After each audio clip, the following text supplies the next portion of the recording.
I should have known something was wrong the moment Daniel suggested that restaurant. He never picked places like that. Expensive, dimly lit, with chandeliers that cost more than our car. But that night, he insisted. Said we needed to talk somewhere nice. Somewhere we could finally fix things. I wanted to believe him. God, how desperately I wanted to believe that maybe, just maybe, we could salvage what was left of our marriage.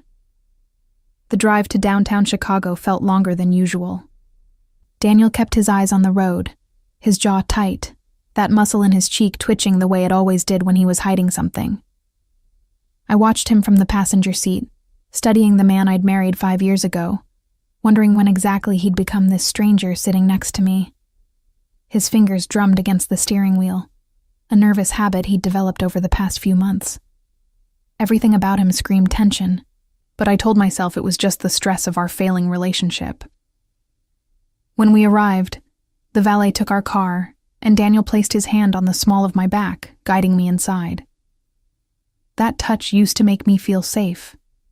Now it just felt like performance, like he was playing the role of attentive husband for an invisible audience. The restaurant was stunning. Marble floors, velvet chairs, tables set with crystal glasses that caught the light like diamonds. This was the kind of place where Chicago's elite came to see and be seen, where business deals were made over 30-year-old scotch and rare steaks. Our table was in the middle of the dining room, surprisingly exposed for someone who'd been acting so paranoid lately. I would have expected Daniel to request something more private, tucked away in a corner. But he seemed almost resigned as we sat down, like a man walking to his own execution. The waiter appeared immediately, reciting specials in a practiced tone that suggested he'd given this speech 1,000 times. Daniel ordered wine without asking what I wanted. Another small thing. But these days, it was the small things that cut the deepest. I tried to make conversation as we waited for our drinks. Asked him about work, about the project he'd mentioned last week, about anything that might feel normal. But his answers were clipped, distracted. His eyes kept darting around the restaurant, never quite settling on me. And that's when I noticed his phone on the table, screen down, vibrating every few minutes with notifications he refused to check. The wine came. Daniel drank his glass too quickly, immediately pouring another. I sipped mine slowly, my stomach already knotted with anxiety. Something was happening, something he wasn't telling me, and the not knowing was eating me alive. We'd been married long enough that I could read his tells. The way he touched his collar when he was nervous, how he cleared his throat before lying, the fake smile he wore when he was trying to convince me everything was fine. Our appetizers arrived, but neither of us touched them. The silence between us grew heavier, more suffocating. Around us, the restaurant hummed with the quiet conversations of wealthy patrons, the soft clink of silverware on china, the occasional burst of laughter from a nearby table. We sat in our own bubble of tension, two people who'd run out of things to say to each other months ago. I was about to break the silence when his phone buzzed again. This time, I saw the screen light up before he could flip it over. Just for a second, but it was enough. A message preview from someone named Marco. Boss is asking about tonight. Don't fuck this up. My blood ran cold. Boss? What boss? Daniel worked in finance, in an office with fluorescent lights and motivational posters. He didn't have a boss who sent messages like that. Before I could stop myself, I reached across the table and grabbed his phone. Daniel's hand shot out, but I was faster, pulling it into my lap and unlocking it with the passcode I'd memorized months ago, when I first started suspecting something was wrong. His face went white as I scrolled through his messages, through conversations with people I'd never heard of, with references to money, deliveries, payments that made no sense. Olivia, give me the phone. His voice was low, urgent, but I ignored him. There were dozens of messages, all cryptic, all clearly part of something he'd been hiding from me. References to debts, to jobs, to someone called DeLuca, who apparently controlled everything. My hands started shaking as I read through the evidence of a life I knew nothing about. "Who is Marco?" I asked, my voice trembling. "Who is DeLuca? What the hell have you gotten us into?" Daniel leaned forward, his elbows on the table, his voice dropping to an angry whisper. "This is not the place for this conversation. Give me the phone, and we'll talk about it at home." But I was done with his promises to talk later, done with his excuses and his lies. 6 months of strange behavior, of money disappearing from our accounts, of him coming home at odd hours smelling like cigarette smoke even though he'd quit years ago. 6 months of feeling crazy for suspecting him, of being told I was paranoid, that I was imagining things. And here was the proof, right in my hands, that I'd been right all along. "No," I said, my voice rising despite myself. "No more waiting. No more lies. Tell me right now what you've been doing. Tell me why you have messages from criminals on your phone. Tell me why someone named Marco is threatening you about tonight." People at nearby tables were starting to glance our way. Daniel's face flushed red with anger and something else. Fear. Real, genuine fear that made my stomach drop. "Olivia, I'm serious. Lower your voice. You don't understand what you're doing." But I was past caring about making a scene. I was past caring about anything except getting answers. "I don't care who hears us. I don't care if everyone in this restaurant knows what a liar you are. You've been lying to me for months, maybe longer, and I deserve to know why." The words came pouring out of me. Months of frustration and hurt and suspicion, finally finding release. I accused him of everything I'd been too afraid to say out loud. The affairs I suspected. The money I knew he was hiding. The late nights that had no explanation. My voice got louder with each accusation, fueled by wine and rage, and the liberating feeling of finally speaking my truth. Daniel's eyes widened, and he reached across the table, trying to grab my hand, trying to shut me up. "Olivia, please. Please. You need to stop talking right now. Lower your voice. You'll regret this later."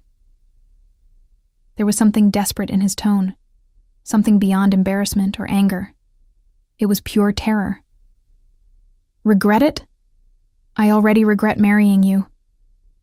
I regret believing your lies, trusting you with our future, wasting 5 years of my life on someone who..." And that's when I saw it. The change in his expression, the way his face went from red to deathly pale in an instant. He wasn't looking at me anymore. He was looking past me, over my shoulder, at something, or someone, behind me. His mouth opened, then closed, then opened again, but no sound came out. I'd never seen him look like that before, like he'd just seen his own death walking toward him. The restaurant seemed to quiet around us, conversations dropping to whispers or stopping altogether. I felt a presence behind me, a shift in the air that made every hair on the back of my neck stand up. Slowly, reluctantly, I turned to look. The man standing 3 tables behind us was impossible not to notice, even though he'd clearly been sitting there the entire time. How had I missed him? He was impeccably dressed, in what I could tell even from a distance was a custom-tailored suit. Charcoal gray with subtle pinstripes that probably cost more than my yearly salary. His hair was styled in that effortlessly perfect way that spoke of expensive barbers and quality products, dark and sleek, with just enough silver at the temples to add gravitas without aging him. But it was his presence that truly commanded attention, the way he sat with absolute stillness, like a predator so confident in his position that he didn't need to move. He wasn't eating, I realized. His plate sat untouched in front of him, a glass of what looked like whiskey in his hand. And he was watching us. Not casually glancing over, not accidentally overhearing our fight. He was watching us with the focused intensity of someone studying a particularly interesting specimen. His dark eyes, even from this distance, seemed to see everything, understand everything, weigh everything on some internal scale I couldn't begin to comprehend. 2 men flanked him at his table, both built like walls, wearing suits that couldn't quite hide the bulk of their shoulders, or the telltale bulges that suggested they were carrying weapons. They weren't eating either. They were watching, just like their boss, alert and ready, their eyes scanning the restaurant with professional efficiency. I turned back to Daniel, and the look on his face confirmed what my instincts were screaming. This man, whoever he was why Daniel had been so desperate for me to keep quiet. This was the danger he'd been trying to warn me about. "Daniel?" I whispered, my anger suddenly evaporating into something much colder. "Who is that?" He couldn't seem to form words. His hands were shaking visibly now, his wine glass trembling as he lifted it to his lips and drained what was left. Sweat beaded on his forehead, despite the restaurant's perfect climate control. That's Lorenzo De Luca," he finally managed, his voice barely audible. The name hit me like a physical blow. Lorenzo De Luca. Even I knew that name, and I didn't follow organized crime or read those kinds of news stories. But you couldn't live in Chicago without hearing about the De Lucas, about the family that had their hands in everything from construction to shipping to God knows what else. The family that made people disappear when they became inconvenient. The family that the FBI had been trying to take down for 3 generations without success. Why? My throat was so dry I could barely speak. Why is Lorenzo De Luca watching us? Why does he care about our fight? Daniel's eyes met mine, and I saw something there I'd never seen before. Not just fear, but guilt so profound it seemed to physically pain him. "Because I work for him," he whispered. "Because I owe him money. Because—" He swallowed hard. "Because he's the reason I suggested we come here tonight. He wanted to see you." The words didn't make sense. They couldn't make sense. Daniel worked at a financial firm downtown. He had an office on the 14th floor with a view of the lake. He went to work in suits and came home complaining about quarterly reports and difficult clients. He didn't work for the Mafia. He couldn't work for the Mafia. But even as I tried to deny it, pieces started falling into place. The strange hours, the unexplained money problems despite his supposed raises, the phone calls he took in the garage, in the bathroom, anywhere I couldn't hear.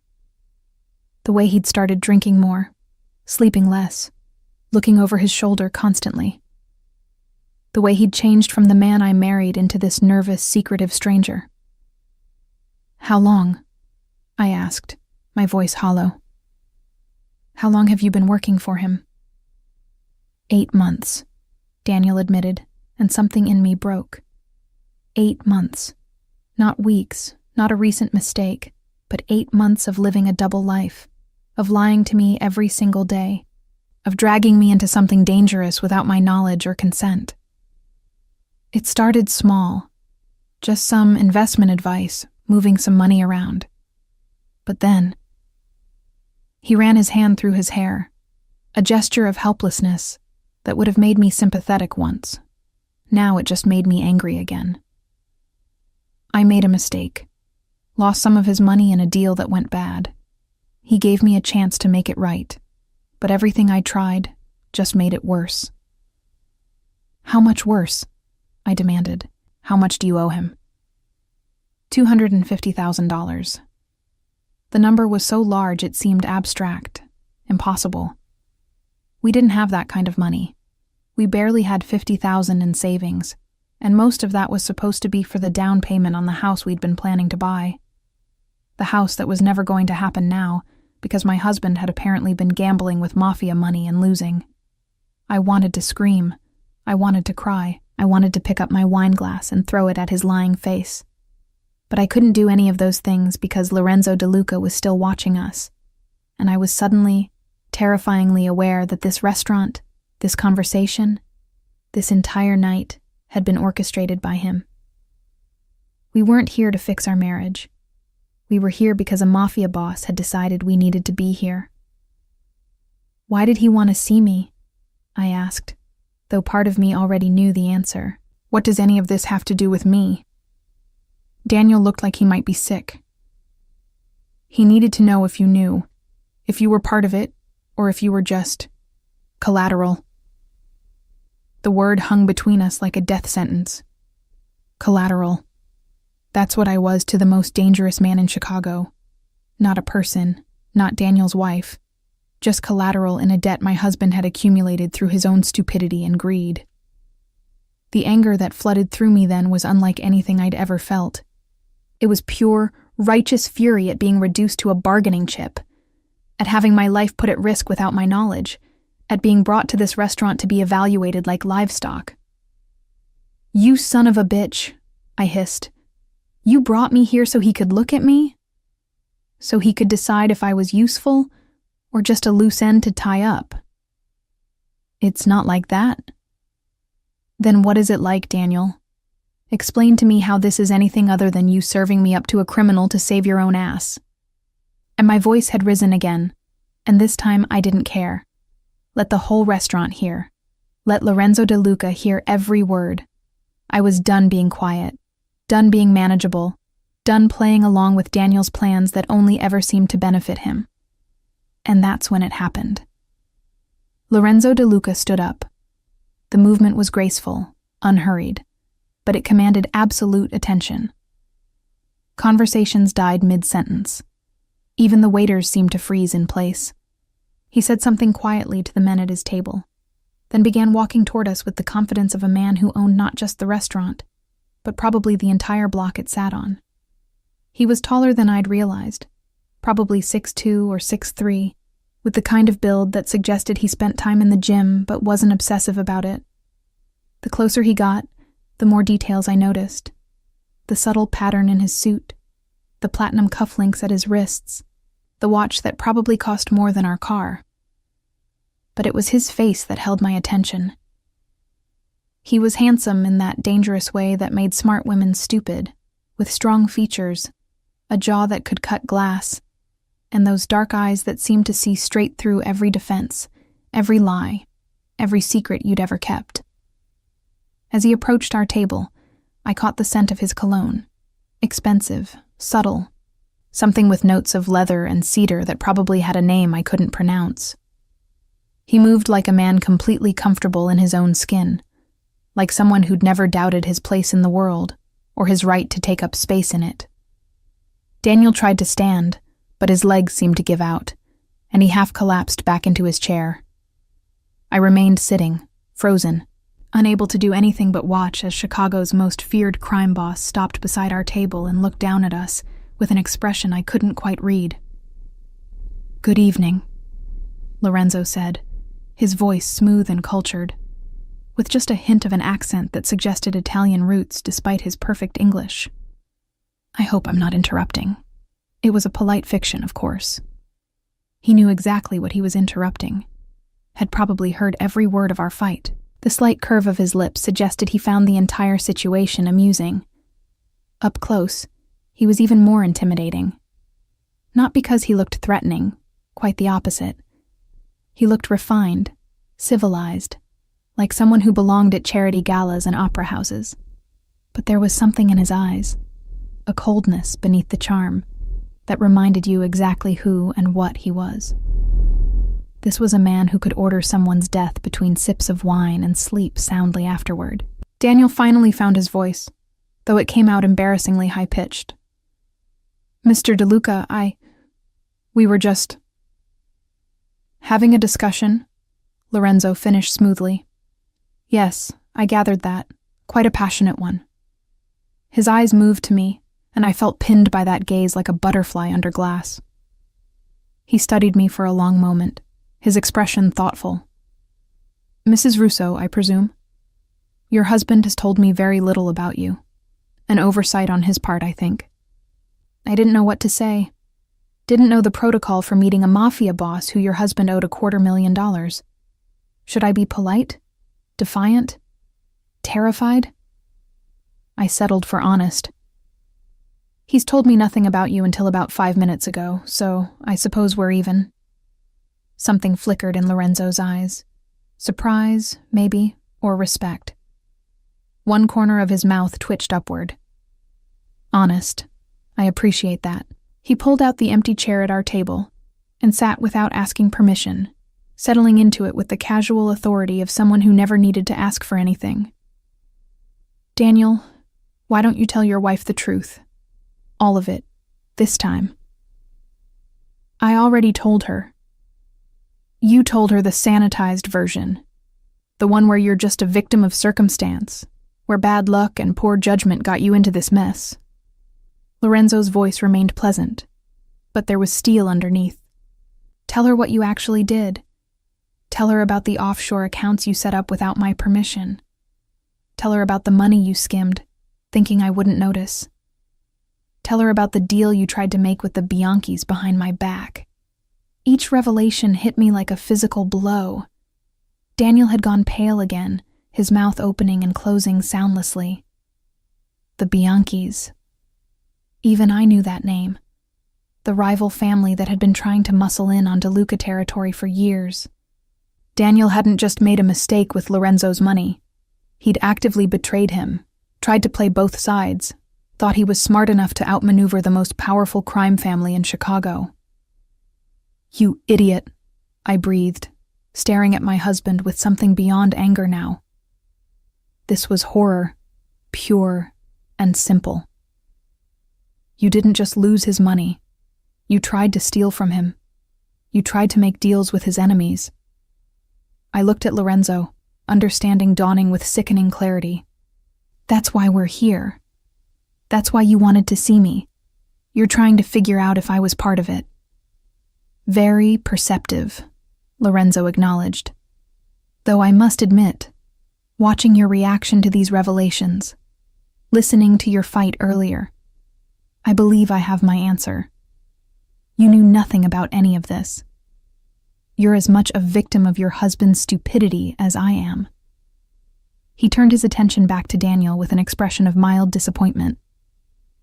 You put your wife in danger, Daniel. You brought her into this world without her knowledge, without preparing her, without even giving her a choice.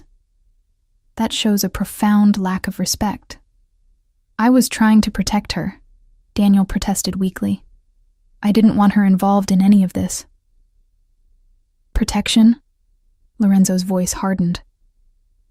You call lies and secrecy protection? You call dragging her to a restaurant where my men are positioned, where the Bianchis have someone watching through the window, where every conversation could be recorded. You call that protection? He shook his head slowly. No, Daniel, that's cowardice. That's using your wife as a shield while pretending you're keeping her safe. I felt ice water in my veins. The Bianchis are watching us right now? A man across the street with a telephoto lens, Lorenzo confirmed casually, as if discussing the weather. They've been trying to figure out my connection to your husband for weeks. Tonight's little scene has probably given them all the confirmation they needed. By tomorrow morning, they'll know everything, including where you live, where you work, the names of your friends and family. The restaurant seemed to tilt around me. This wasn't just about Daniel's debts anymore.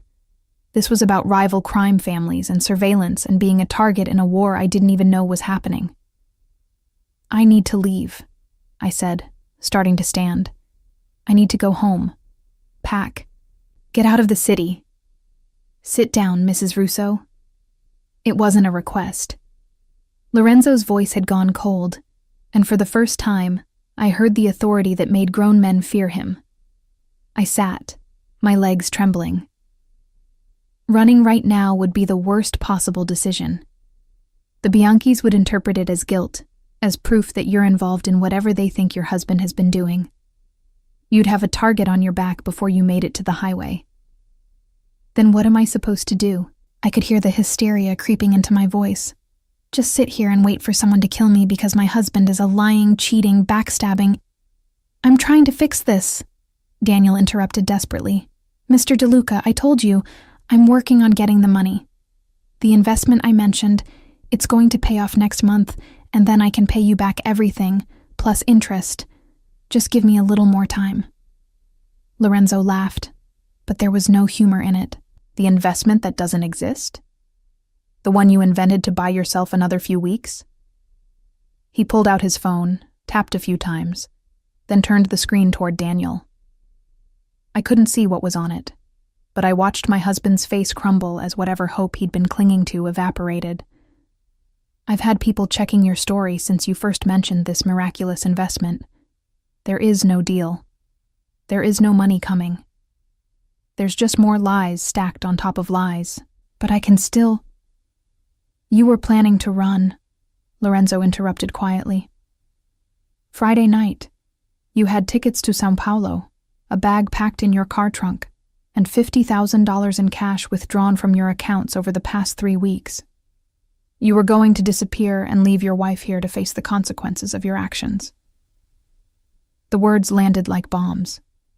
I stared at Daniel, waiting for him to deny it, to explain, to give me any reason not to believe what Lorenzo was saying. But he couldn't meet my eyes. He just sat there, shoulders slumped, caught in a lie so big that there was no way to talk his way out of it. You were going to leave me, I said flatly. It wasn't a question. The evidence was right there in his guilty silence, in the way he wouldn't look at me. You were going to take our money and run to Brazil while I stayed here to deal with the Mafia and your debts and God knows what else. I was going to send for you, he mumbled. Once I got settled, once I figured things out, I was going to bring you down there. Liar! The word exploded out of me. I was standing again, no longer caring about Lorenzo or the Bianchis or anyone else. You're still lying. Even now, even with everything exposed, you can't stop lying. Lorenzo watched our confrontation with the detached interest of someone observing a particularly engaging play. He sipped his whiskey, occasionally glancing at his men to ensure the restaurant remained secure, but mostly he just observed. And somehow that made it worse. Knowing that our marriage's final implosion was entertainment for Chicago's most dangerous criminal.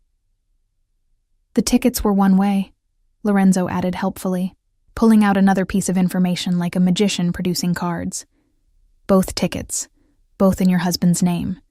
There was never any plan to bring you, Mrs. Russo. He was going to disappear, let you face the music alone, and probably start a new life with whatever money he managed to steal.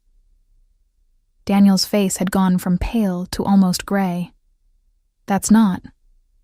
I was going to change the second ticket to her name later once— Show her the document, Lorenzo interrupted, his voice taking on that steel edge again. The one you had drawn up last week.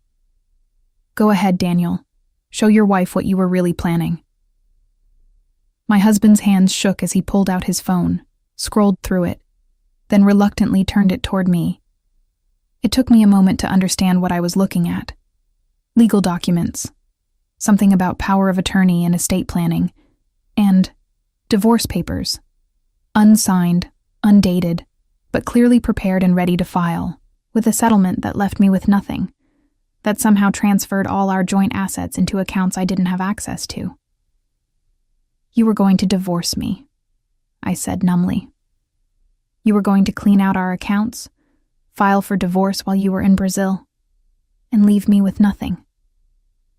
I needed a clean break, Daniel said, and there was almost something like defiance in his voice now. You don't understand the pressure I've been under, the things I've had to do just to survive. I made some mistakes, yes, but I was trying to fix them. The only way out was to start over, and I couldn't do that if I was still tied to— He cut himself off, but the damage was done. Tied to me. That's what he was going to say. His wife of 5 years, the woman he'd promised to love and cherish, had become an anchor he needed to cut loose. I sat back down slowly, feeling like all the air had been knocked out of my lungs. This wasn't just betrayal. This was systematic. Planned abandonment. Every smile over the past few months, every "I love you," every promise that things would get better, all of it had been a performance while he prepared his exit strategy. How long have you been planning this? I asked quietly. How long have you been lying to my face while plotting to leave me with nothing? Daniel wouldn't answer, but Lorenzo did. 3 months, since he realized the Bianchis knew about his attempted double-dealing, and the situation became too dangerous to handle. He's been slowly moving assets, making arrangements, preparing his escape while telling you everything was fine. 3 months. 90 days of living with someone who was actively planning to destroy my life. 90 days of being the fool who believed her husband's promises. The worst part was how good he'd been at it. There had been moments, even recently, where I'd thought maybe we were turning a corner. Little gestures of affection, surprise dinners, talks about our future. All of it calculated to keep me complacent while he built his exit. "I think I'm going to be sick," I managed, and I wasn't sure if I was speaking literally or metaphorically. My stomach churned with a mixture of rage and nausea and betrayal so profound it felt physical. Lorenzo signaled to a waiter, who appeared instantly with a glass of water. "Drink," he commanded, and I did, grateful for something to do with my shaking hands. He waited until I'd taken several sips before continuing. "Now you understand why we're having this conversation. Not because I'm cruel, but because you needed to know the truth. All of it. No more comfortable lies." "What happens now?" I asked, my voice barely above a whisper. "To me, I mean. What happens to me?" "That depends," Lorenzo said thoughtfully. He leaned back in his chair, studying me with those dark, calculating eyes. "Your husband owes me $250,000 that he doesn't have and never will have. He's also betrayed my trust, attempted to work with my enemies, and generally proven himself to be a liability I cannot afford. The Bianchis believe you're involved in his schemes, which makes you a target. And as of about 3 minutes ago, when I confirmed Daniel was planning to abandon you, you became significantly more interesting to me." I didn't like the way he said, "interesting." It suggested I'd gone from being irrelevant collateral to being something else, though I wasn't sure what. "Interesting how?" "You're innocent," Lorenzo said simply. "Genuinely innocent, not just technically. You didn't know about your husband's activities, didn't benefit from his crimes, didn't participate in his plans. That's actually quite rare in my experience. Usually, the wives know something, even if they pretend they don't." "I should have known," I said bitterly. "The signs were all there. I wanted to believe him." "Love makes us stupid," Lorenzo observed, not unkindly. "It makes us ignore evidence, rationalize behavior, accept explanations that don't quite add up. Your husband exploited that. He used your trust against you." He paused, then added, "But that's not your fault. That's his." It was such a strange moment, sitting in a restaurant with a Mafia boss who was showing me more understanding and honesty than my own husband had in months. I should have been terrified of Lorenzo, should have been trying to escape, should have been doing anything except feeling grateful that someone was finally telling me the truth. "So, what are my options?" I asked, trying to focus on practicalities instead of the emotional devastation. Because it sounds like I'm in danger whether I stay or go, whether I'm involved or not. "Smart question," Lorenzo approved. He finished his whiskey, set the glass down with precise care. "Option 1. You walk out of here tonight, go home, pretend this conversation never happened. The Bianchis will continue to believe you're involved, will eventually move against you to hurt your husband. You'll spend the rest of your life looking over your shoulder, never knowing when the threat will materialize." "That's a terrible option." "Yes, it is. Option 2. You testify against your husband, turn state's evidence, tell the authorities everything you know, which admittedly isn't much. You'd go into witness protection, get a new identity, start over somewhere far from Chicago. Of course, that assumes the authorities can actually protect you, which is a generous assumption given how many people I have on various payrolls." "Also terrible. Also yes." Lorenzo's lips curved into something that might have been a smile if it had reached his eyes. "Option 3 is more complicated, and it requires you to trust me, which I realize is asking a lot given the circumstances. I almost laughed at the absurdity. Trust you? You're a crime boss. You're the person I should trust least in this entire situation. Am I? He tilted his head slightly. I'm the only person who's been honest with you tonight. I'm the only one who's shown you evidence instead of lies. I'm the only one who hasn't tried to manipulate you for my own benefit. He gestured toward Daniel, who'd been silent during this exchange, looking smaller and more pathetic with each passing minute. Can you say the same about your husband? He had a point, as much as I hated to admit it. Daniel had done nothing but lie, manipulate, and betray me. Lorenzo, for all his criminal activities, had at least been straightforward. There was something refreshing about that, about dealing with someone whose evil was honest instead of hidden behind promises and wedding vows. What's option 3? I asked, not sure I wanted to know, but certain I needed to hear it. Lorenzo leaned forward, his elbows on the table, his expression becoming serious. You accept my protection. You let me handle the situation with your husband, with the Bianchis, with all the complications he's created. In return, you provide me with something I need. I don't have any money, I said quickly. I don't have information or connections or anything valuable to. You have yourself, Lorenzo interrupted. Your reputation, your innocence. He held up a hand to forestall my protest. Not in any way you're imagining. I don't need or want that kind of leverage. What I need is exactly what you are. Someone genuinely uninvolved. Someone the authorities will believe. Someone who can be a witness to certain events, without any suspicion of bias. I stared at him, trying to understand. You want me to be your alibi? Among other things. I need someone whose word would be trusted in legal settings, whose background check would come up clean, whose testimony would be believed because they have no connection to my organization beyond being a victim of circumstances.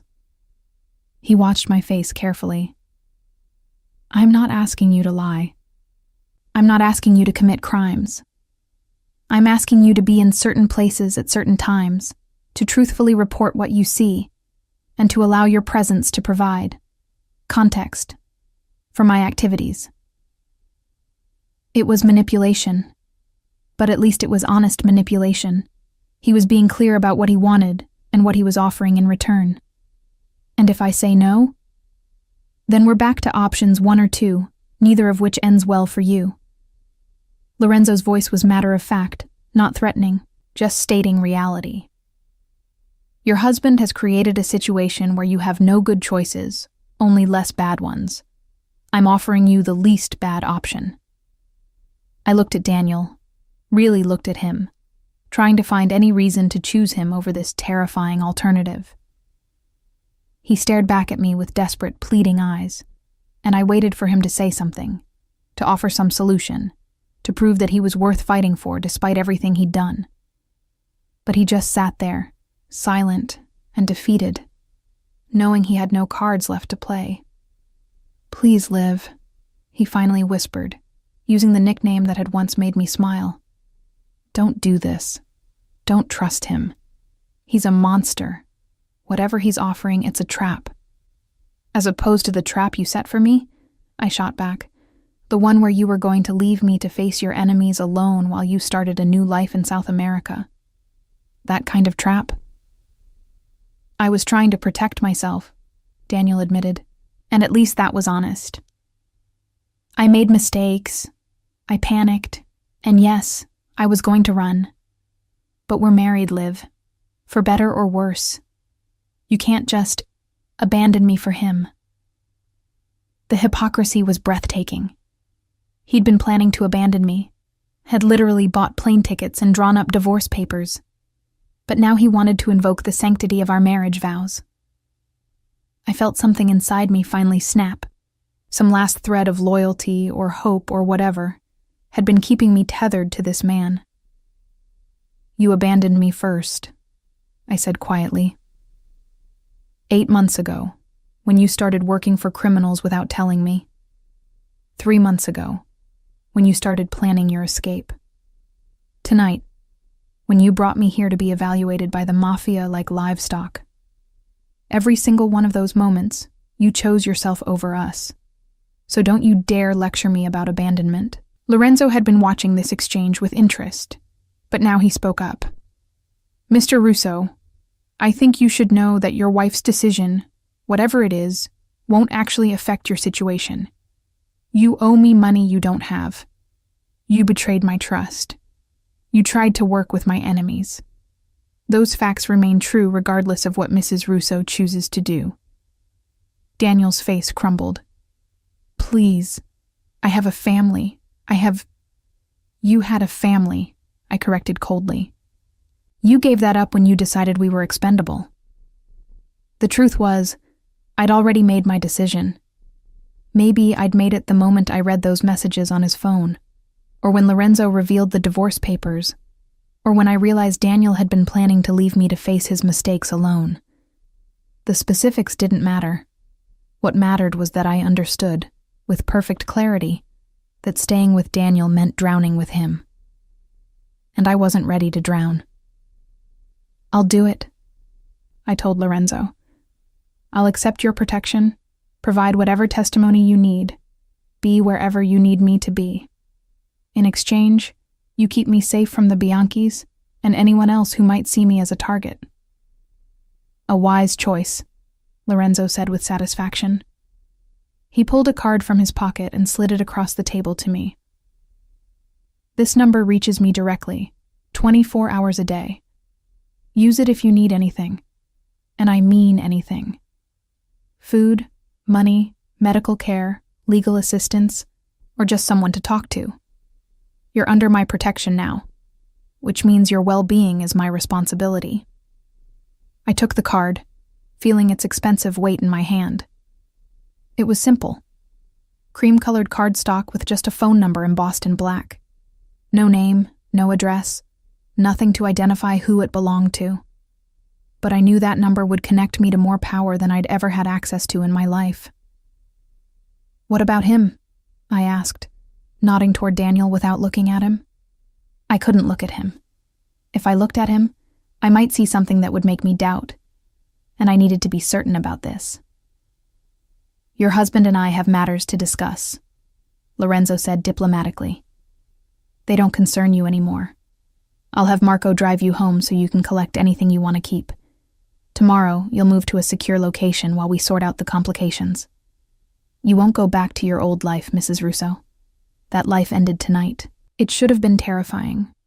It should have felt like a loss. Instead, I felt lighter than I had in months, like I'd been carrying a weight I hadn't even realized was crushing me. I understand, I said. When do we? Now. Lorenzo stood, and immediately his 2 men were there, flanking him. One of them, Marco, I assumed, offered me his arm like a gentleman helping a lady from her seat. Say goodbye to your husband if you wish, or don't. It's your choice. I stood on shaky legs, gathering my purse, my phone, the remnants of my dignity. I should say something, I thought. Some final words to mark the end of 5 years of marriage. But what was there to say? Everything important had already been said, and anything else would just be performative. Daniel grabbed my hand as I started to walk away. Liv, please. Don't leave me with him. You don't know what he'll do to me. I looked down at his hand on mine. The hand that had slipped a wedding ring on my finger 5 years ago. That had held mine during our vows. That had touched me with what I'd believed was love. I pulled away gently, but firmly. You should have thought about that before you lied to me, before you betrayed me, before you planned to abandon me. I met his eyes one last time. Goodbye, Daniel. I hope you find what you were looking for in Brazil. His face went slack with shock as he realized I'd known about São Paulo, that Lorenzo had told me everything. Then Marco's hand was on my elbow, guiding me away from the table, away from my husband, away from the wreckage of my marriage. As we walked through the restaurant, I was aware of every eye on us. The other diners had watched the entire drama unfold, had seen me align myself with Lorenzo De Luca, had witnessed me choosing the Mafia over my husband. Tomorrow, this story would be all over Chicago society. I'd be notorious, talked about, judged. I discovered I didn't care. We passed Lorenzo's table and he fell into step beside me. "You handled that well," he observed. "Better than most people would in your situation." "I don't feel like I handled anything well," I admitted. "I feel like I'm in shock and operating on autopilot." "That's normal. The shock will wear off. Probably tonight once you're somewhere safe and the adrenaline fades. When it does, call me if you need to." His voice softened slightly. "This wasn't an easy choice you made. Don't let anyone tell you otherwise." We reached the restaurant's entrance. A sleek black car waited at the curb. Probably cost more than my first apartment. Marco opened the back door, but before I got in, I turned to Lorenzo. "Can I ask you something?" "Of course." "Why did you do this? Why expose Daniel's plans? You could have just dealt with him, without involving me. Why tell me everything?" Lorenzo considered the question for a moment, his expression unreadable. "Because you deserve to know the truth. Because leaving you ignorant would have been its own kind of cruelty. And because..." He paused, then continued quietly. "Because someone should have protected you. And since your husband wouldn't do it, I decided I would." It was possibly the most unexpected thing he could have said. This man, this criminal, this person I should fear above all others, had shown me more consideration than my own husband. The irony wasn't lost on me. "Thank you," I said, meaning it. "Don't thank me yet," Lorenzo replied with a slight smile. "We haven't sorted out the difficult parts, but you're welcome." He nodded toward the car. "Marco will take care of you. Get some rest tonight. Tomorrow we'll start dealing with the practicalities." I slid into the car's leather interior, and Marco closed the door behind me. Through the tinted window, I watched Lorenzo return to the restaurant, probably to have whatever conversation awaited Daniel. Part of me wondered what would happen in that conversation, what consequences my husband would face. But mostly, I felt nothing. The man I'd married had died somewhere in the past 8 months, replaced by a stranger who'd been willing to sacrifice me to save himself. The car pulled away from the restaurant, and I watched the building recede in the side mirror until it disappeared around a corner. Marco drove in silence, giving me space to process everything that had just happened. I appreciated that. I wasn't ready for conversation, wasn't ready to examine too closely what I'd just done. My phone buzzed. Daniel, of course. Multiple messages, increasingly desperate. I turned it off without reading them. Whatever he had to say didn't matter anymore. He'd had months to be honest with me, months to include me in his decisions, months to treat me like a partner instead of an obstacle to be managed. He'd chosen to lie instead, and now he'd have to live with the consequences. We drove through Chicago's nighttime streets, past restaurants and bars where normal people were having normal evenings, unaware that their city was controlled by men like Lorenzo De Luca. I'd been one of those oblivious people just hours ago. Now, I was on the inside, seeing the mechanisms that ran underneath the surface. It should have scared me. Instead, I felt strangely calm, like I'd finally stopped fighting a current and allowed it to carry me where it would. Marco pulled up to my apartment building, a modest place in Lincoln Park that Daniel and I had rented 3 years ago. "Take your time," he said, the first words he'd spoken since we left the restaurant. "I'll wait here. Pack whatever you need, but travel light. We'll arrange for the rest to be moved later." I nodded and got out, my legs still unsteady as I walked to the entrance. The building felt different somehow, like I was seeing it for the last time.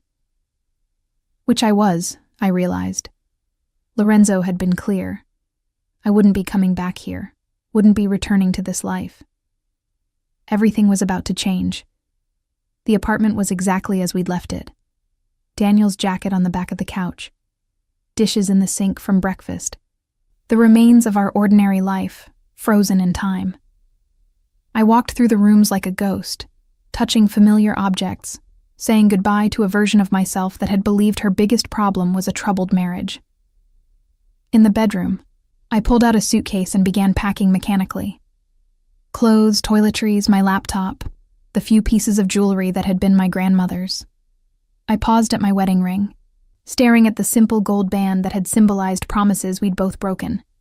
Him through lies, me through leaving. After a moment's hesitation, I pulled it off and set it on the dresser. I wouldn't need it where I was going. As I packed, my mind kept returning to Lorenzo's words. Someone should have protected you. The statement had been so matter-of-fact, as if protection was something I deserved, something I should have had all along. Daniel had always framed his lies as protection. I didn't want to worry you. I was handling it. I was trying to keep you safe. But real protection, I was beginning to understand, looked different. Real protection involved honesty, even when the truth was hard. My phone was still off, but I could imagine Daniel's messages. Probably apologizing, promising to fix everything, swearing he hadn't really been planning to leave me. More lies stacked on top of lies. He'd never learned that sometimes the truth, however painful, was better than comfortable deception. I found myself wondering what would happen to him. Lorenzo had been vague about consequences, but I wasn't naive. Men like Lorenzo De Luca didn't forgive betrayal, didn't accept excuses about pressure and mistakes. Daniel had played a dangerous game with people who took games seriously, and he'd lost. Whatever came next for him would probably not be pleasant. I waited for guilt to arrive, for some feeling of remorse about abandoning my husband in his time of need. But it didn't come. Instead, I felt an odd sense of justice. Daniel had been willing to leave me to face his consequences alone. Now he'd get to experience what that felt like. It wasn't revenge exactly. More like balance. The universe correcting itself.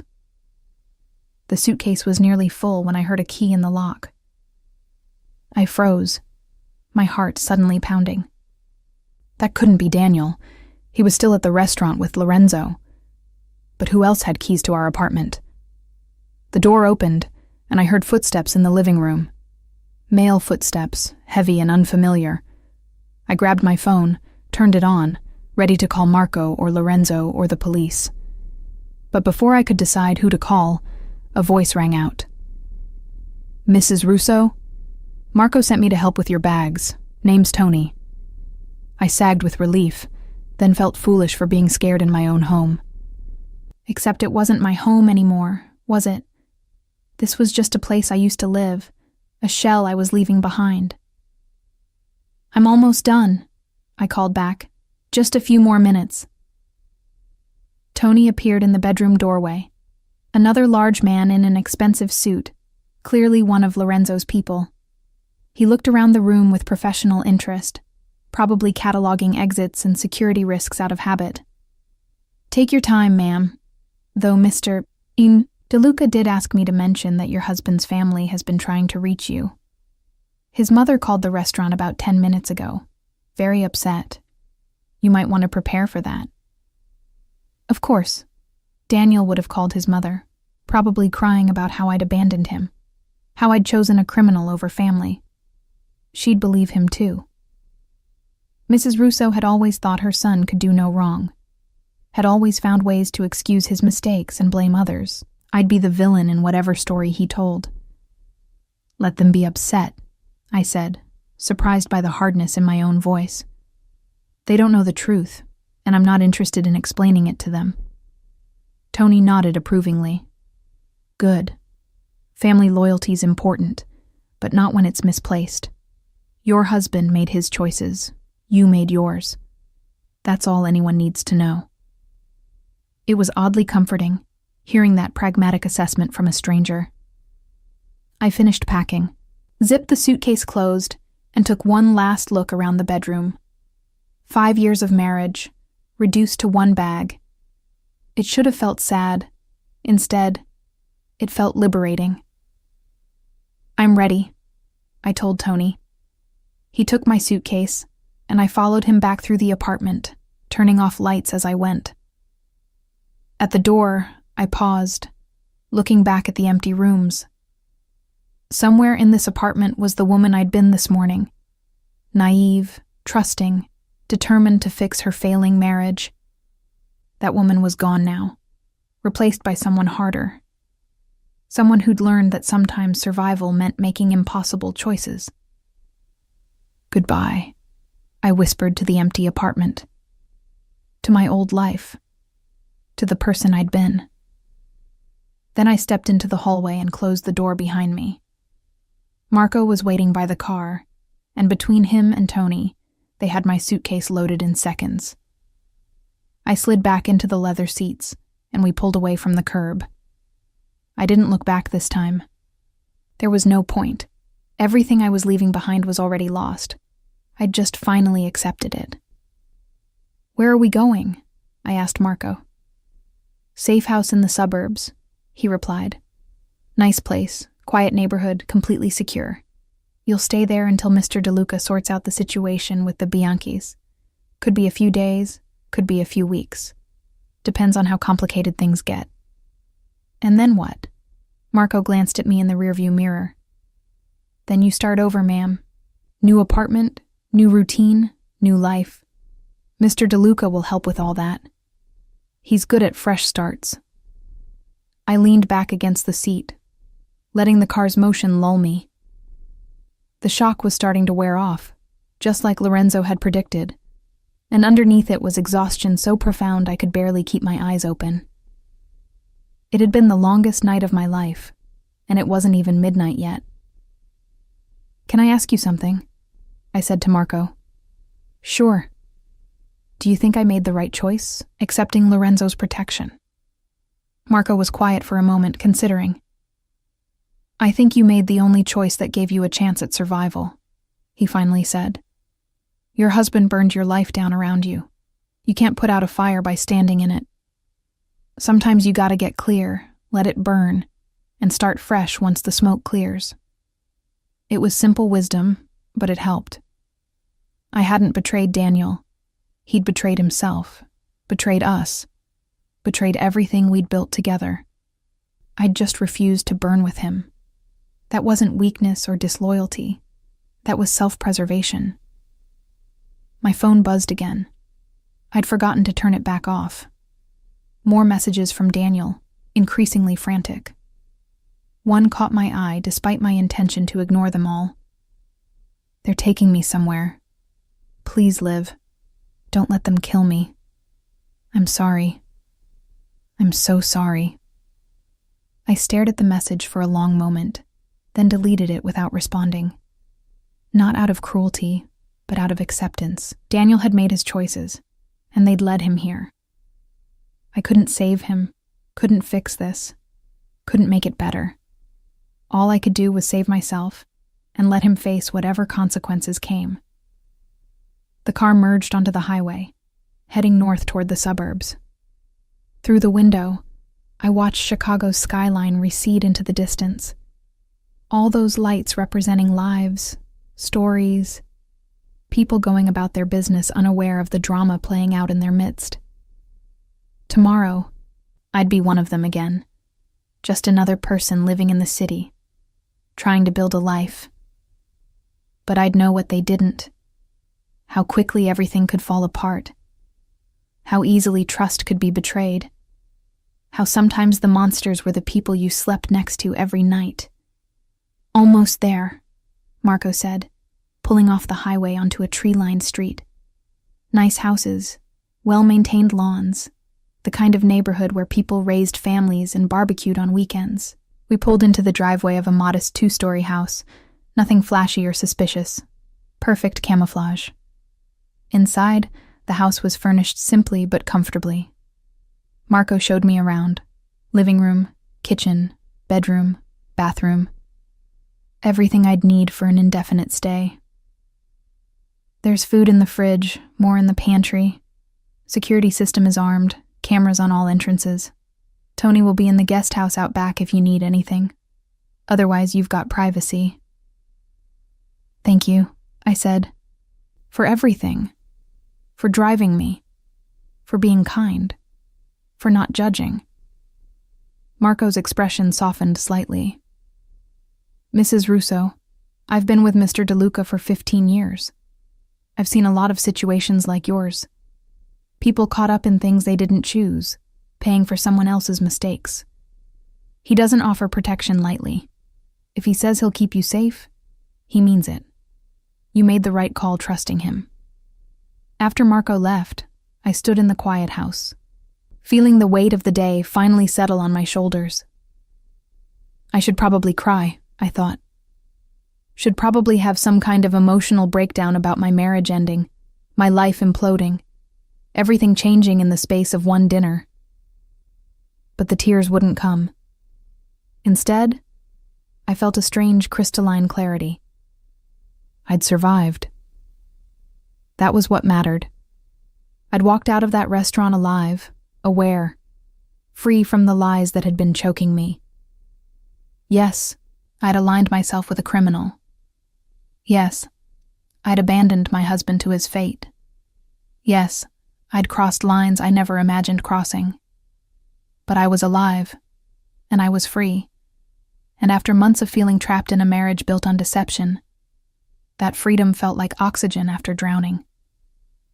I took a long shower, washing away the evening's tension, then climbed into bed in an unfamiliar room in an unfamiliar house, starting an unfamiliar life.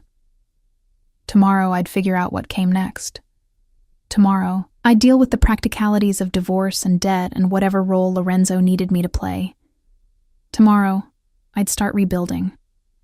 Tonight, I just closed my eyes and let sleep take me, knowing that whatever else happened, I'd finally stopped being Daniel's victim and started being my own person.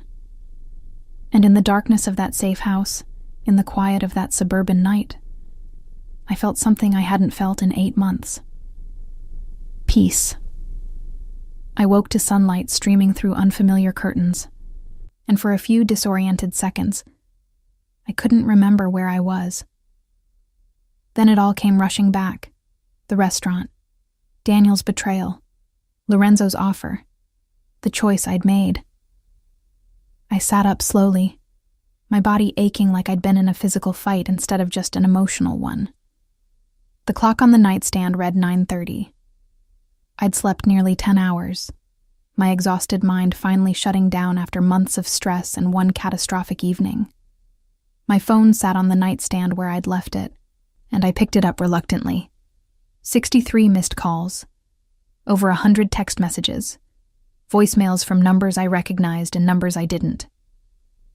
I scrolled through them with detached curiosity, like I was reading about someone else's life. Daniel's mother, hysterical and accusatory. Daniel's brother, demanding I call him immediately. My own sister, confused and worried after someone, probably Daniel's family, had called her with some version of events. Friends, acquaintances, even my old college roommate who I hadn't spoken to in 3 years, all suddenly very interested in my life. I deleted them all without listening or reading. Whatever versions of the story were circulating, whatever lies Daniel had told or truths he'd revealed, none of it mattered. These people didn't know what I'd been through, didn't understand the impossible position I'd been in, didn't deserve explanations I didn't have the energy to give. There was only one message I read carefully, from Lorenzo, sent at 2 a.m. You're safe. That's what matters. Take today to rest. Tomorrow we'll talk about next steps. If you need anything, call. Simple, direct, honest. Everything Daniel's communication had never been. I found myself staring at that message longer than I should have, trying to reconcile the man who'd sent it with everything I knew about Lorenzo DeLuca. He was a criminal, responsible for God knows what kinds of violence and corruption. But he'd also been the only person yesterday who'd treated me with genuine respect, who'd given me real choices instead of manipulation disguised as protection. A knock on the bedroom door startled me. "Mrs. Russo? I've got breakfast if you're hungry." Tony's voice, muffled but friendly. I pulled on the robe I'd found in the closet and opened the door. Tony stood there with a tray. Coffee, eggs, toast, fresh fruit. The smell made my stomach growl. I couldn't remember the last time I'd eaten. "Thank you," I said, taking the tray. "You didn't have to do this." "Mr. DeLuca's orders. He wants you comfortable, wants you taken care of." Tony hesitated, then added, "For what it's worth, ma'am. I've been doing this work for a long time. I've seen how the boss handles situations, how he treats people. You made the right call last night." It was the second time someone in Lorenzo's organization had told me that, and I realized it wasn't just reassurance. They genuinely believed it. These men, who worked in a world of violence and moral ambiguity, had a clearer sense of right and wrong in this situation than my own husband had. I ate breakfast slowly, savoring the normalcy of it. Coffee, eggs, toast, simple things that felt grounding after a night of chaos. Through the window, I could see the quiet suburban street, people heading to work, kids waiting for school buses. Life continuing normally for everyone except me. But maybe that was the point. Maybe I could find my way back to normal, eventually. A different normal, certainly, but normal nonetheless. My phone rang, an unknown number.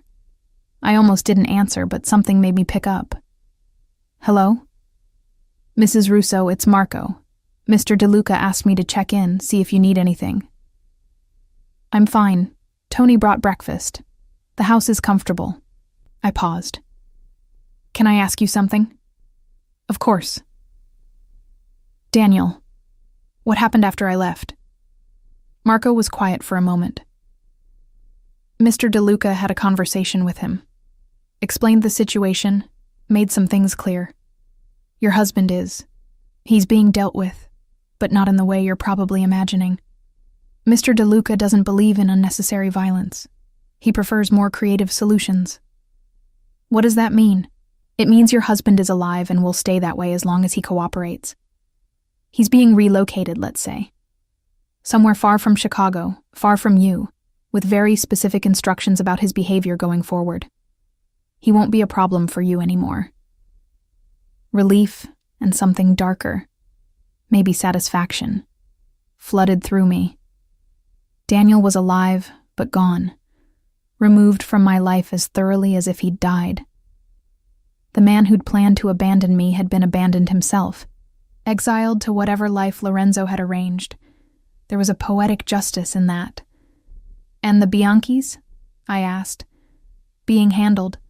Mr. DeLuca is making it clear that you're under his protection, that you were never involved in your husband's activities. They'll back off. They're not stupid enough to challenge him over someone who's genuinely innocent." It all sounded too easy, too neat. But I was learning that in Lorenzo's world, power solved problems efficiently. He didn't need elaborate plans or careful negotiations. He simply made decisions and enforced them. And people fell in line because the alternative was worse. "Thank you for telling me," I said. "I know you probably weren't supposed to share details." Marco chuckled. "Mr. DeLuca figured you'd ask. He said to tell you the truth. He doesn't believe in keeping you in the dark about things that affect your safety." After we hung up, I spent the morning exploring the house more thoroughly. It was surprisingly homey. Books on the shelves, comfortable furniture, a kitchen stocked with actual food instead of just basics.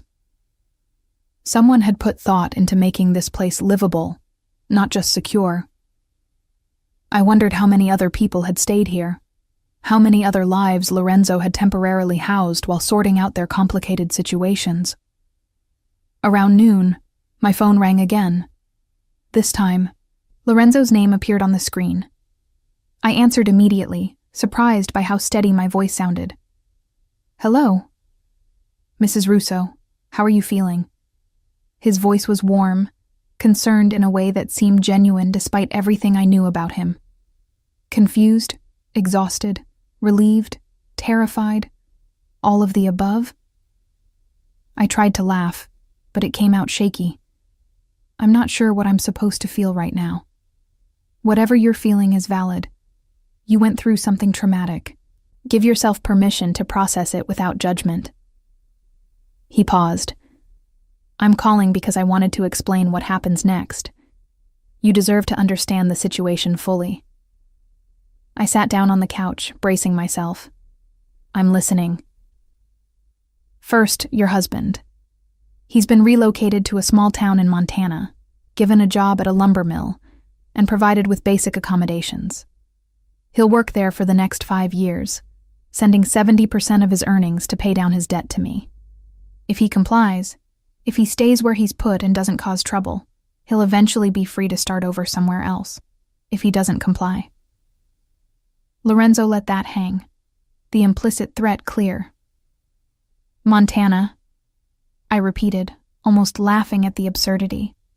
Daniel, who couldn't handle a day without Starbucks and high-speed internet, stuck in rural Montana. That seems almost worse than killing him. That's the idea.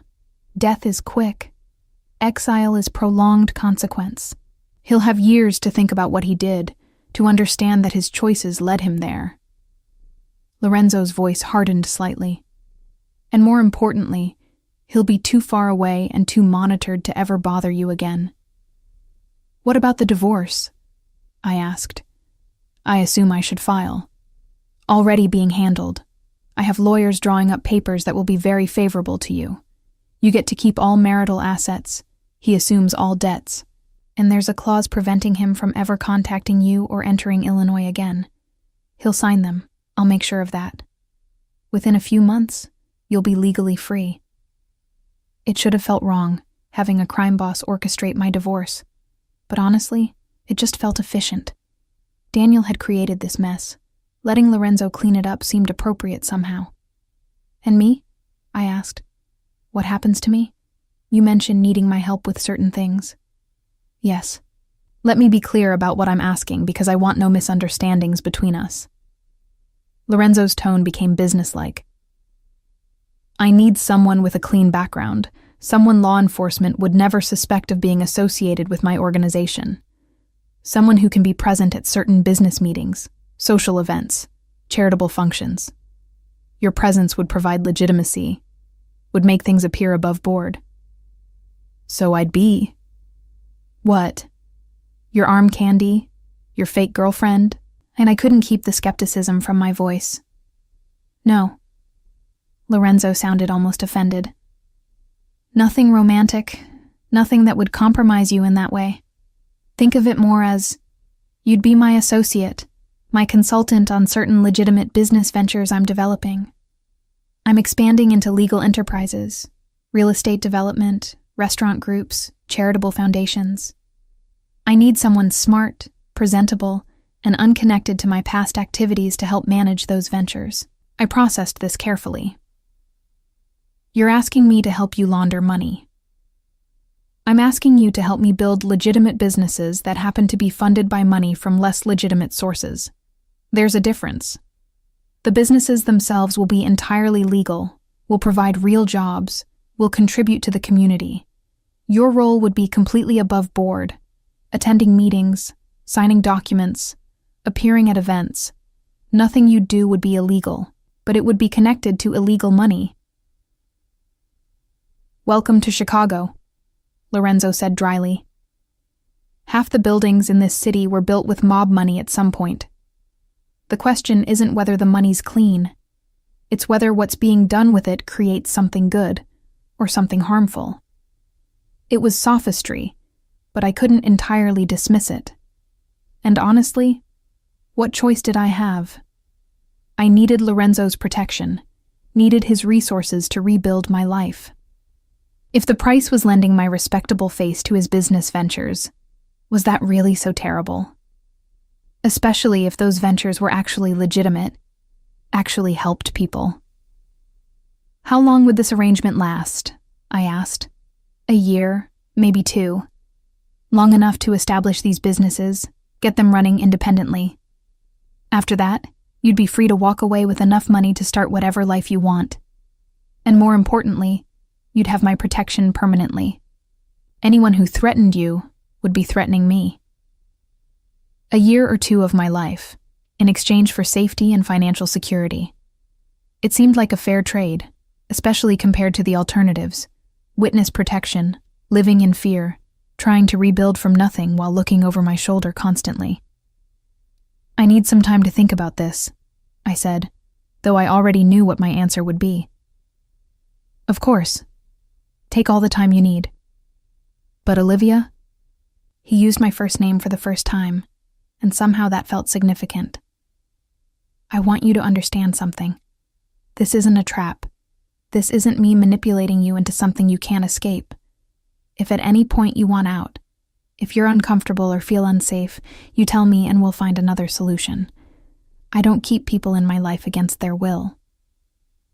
The sincerity in his voice was startling. "Why are you being so accommodating? You're not known for your kindness." Lorenzo laughed, a genuine sound that transformed his voice. "No, I suppose I'm not. But I have rules, Olivia. I don't hurt innocents. I don't exploit people who've already been exploited. Your husband put you in an impossible situation. I'm simply offering you a way out that benefits us both. That's not kindness. That's good business. And if I say no, then I'll still protect you from the Bianchis, still help you with the divorce, still make sure you're safe. You'll just have to rebuild on your own instead of with my resources. The protection isn't conditional on your cooperation. You've earned that by being dragged into this mess unwillingly."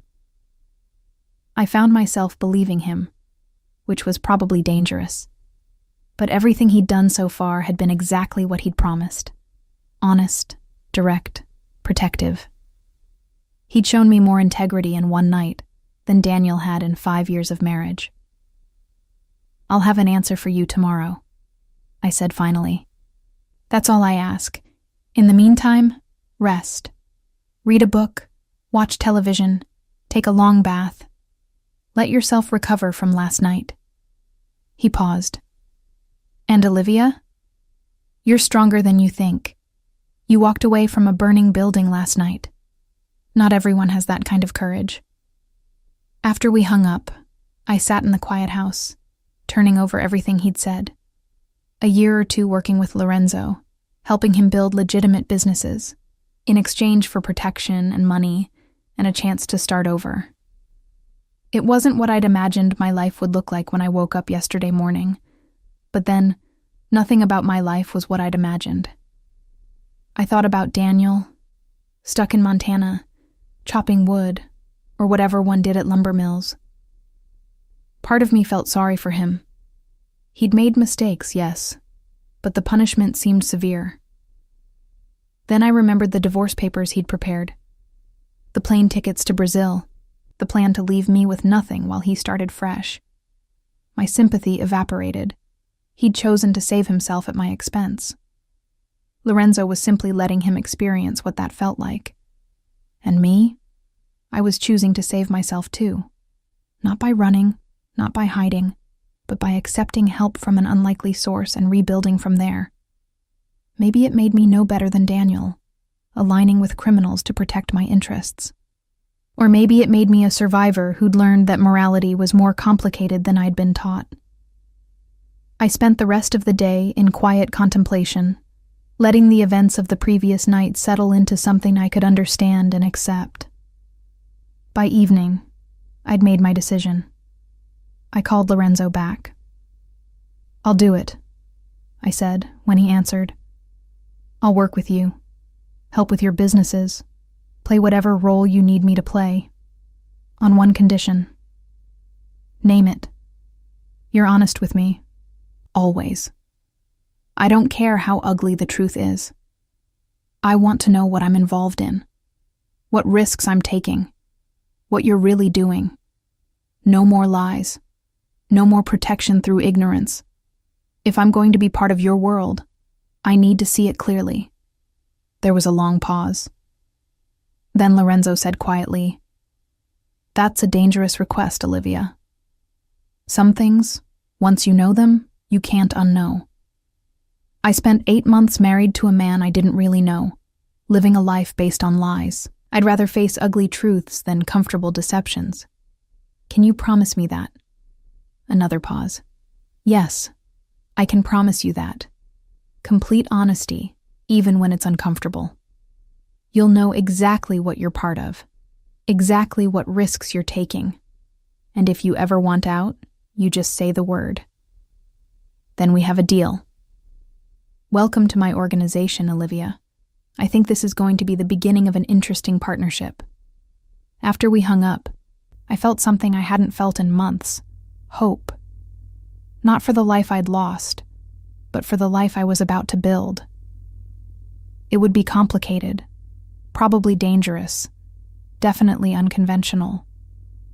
But it would be mine, based on choices I'd made with full knowledge of the consequences.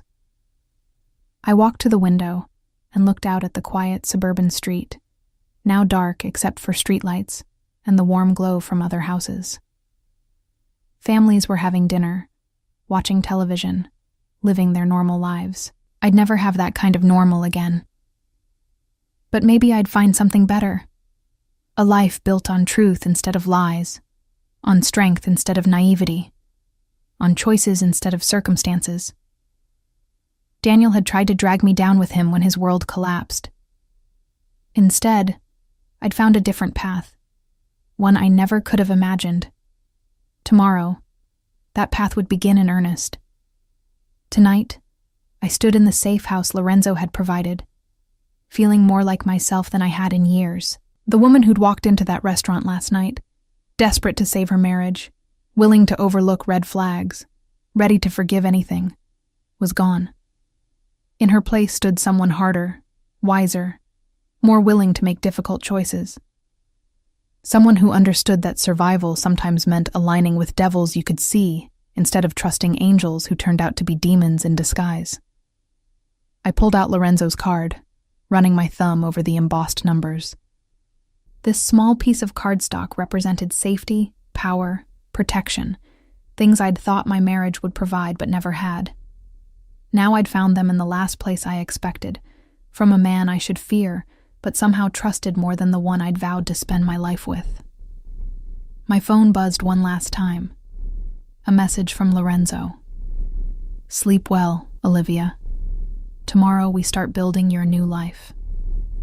I smiled at that message, feeling a flutter of something that might have been excitement, or anticipation, or just relief at finally having a plan.